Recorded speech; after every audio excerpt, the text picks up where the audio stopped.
Chairman Henry Lu, Senator Anna Cruz, ladies and gentlemen, good evening. I would like to thank the Federation of Ottawa Chinese Canadian Community Organizations for inviting me to this forum just ahead of the Canada Day. While all Canadians are looking forward to this big day, on the other side of the world, the Chinese people are also looking forward to the same day, which marks the first centenary of the Communist Party of China. To all Chinese people, July 1st is a special day, considering what has been achieved under the leadership of CPC. Over the past 100 years, the Chinese nation has realized a great transformation from standing up to growing rich and to becoming stronger. In retrospect, one could not but wonder how the CPC has made it. I would like to take the opportunity to share my views on that.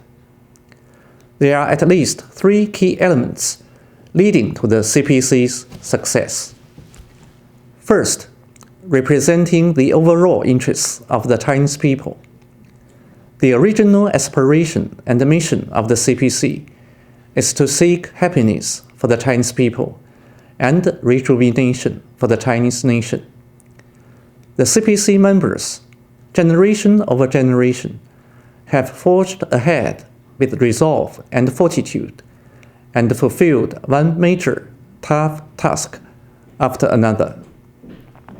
The CPC led the revolution and founding of the People's Republic of China in 1949, which made the Chinese people stand up. Since the reform and opening up in 1978, China has realized industrialization in just a few decades, which took developed Western countries several centuries. China now has the most complete modern industrial system in the world and becomes the second largest economy. Since the 18th CPC National Congress in 2012, socialism with Chinese characteristics has entered a new era. China has attained a complete victory in the fight against poverty and a full victory in building a moderately prosperous society in all respects. Second, self-reform to stay vibrant and resilient. While modernizing China, the CPC has never ceased in modernizing itself. Fighting corruption is an important manifestation of the party's spirit of self-reform. Since the 18th CPC National Congress, many tigers as well as flies have been brought to justice.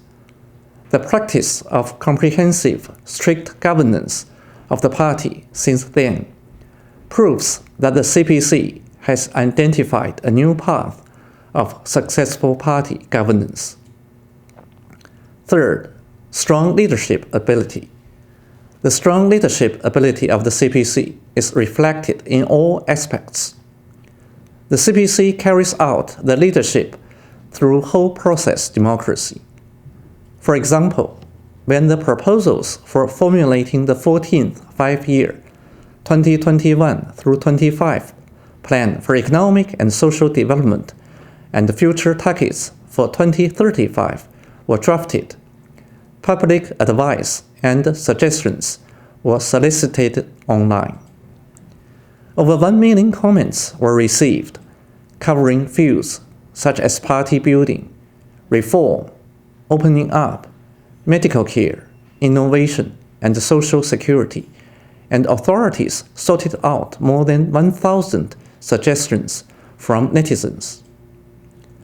Besides the online suggestions, the drafting group also received over 2,000 pieces of advice from within the party, and more than 290 suggestions from delegates to the 5th plenary session of the 19th CPC Central Committee.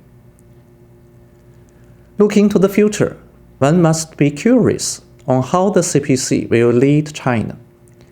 I would like to brief you on where the CPC is heading.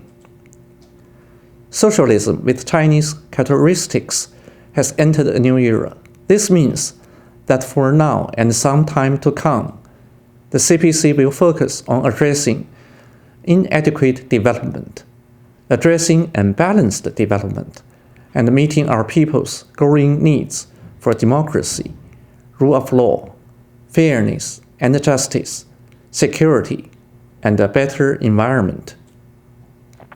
On the external front, the CPC will stay committed to the path of peaceful development. China will never seek hegemony, expansion, or any sphere of influence. China practices true multilateralism, adheres to the rule of law, and has acceded to almost all intergovernmental organizations and more than 500 international conventions.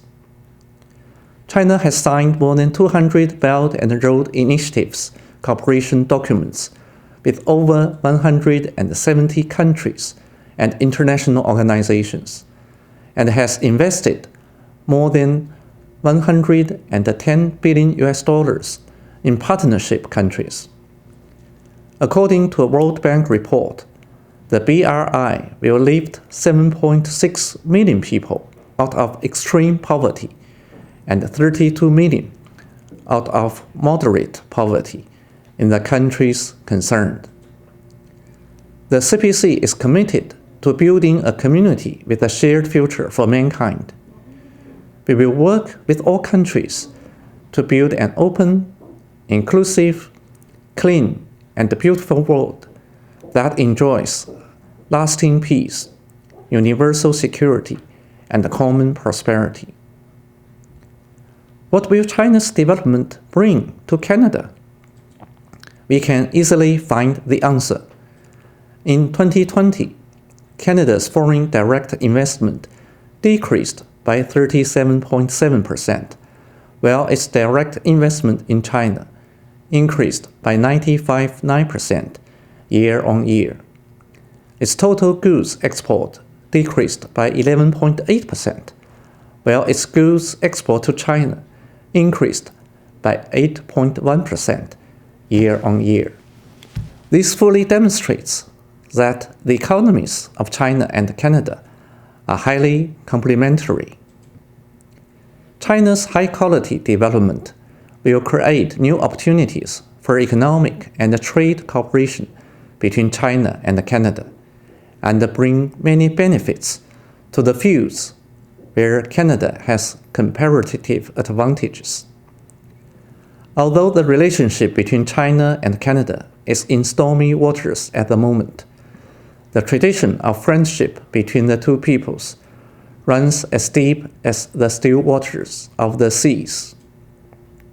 Many people from all walks of life cherish the hard-won results of the development of the China-Canada relationship, especially the Chinese-Canadian community. They dedicate themselves to promoting friendly exchanges between our two countries in fields such as economy, trade, education, culture, and medicine. We hope that all Canadians, including you from the Chinese-Canadian community, to actively participate in China's development in order to deepen our bilateral cooperation and achieve mutual benefit and win-win results. It is hoped that Canada will take China's development as an opportunity instead of threats, and take actions to resolve the outstanding problems in the relations between our two countries in order to create the conditions for a turnaround.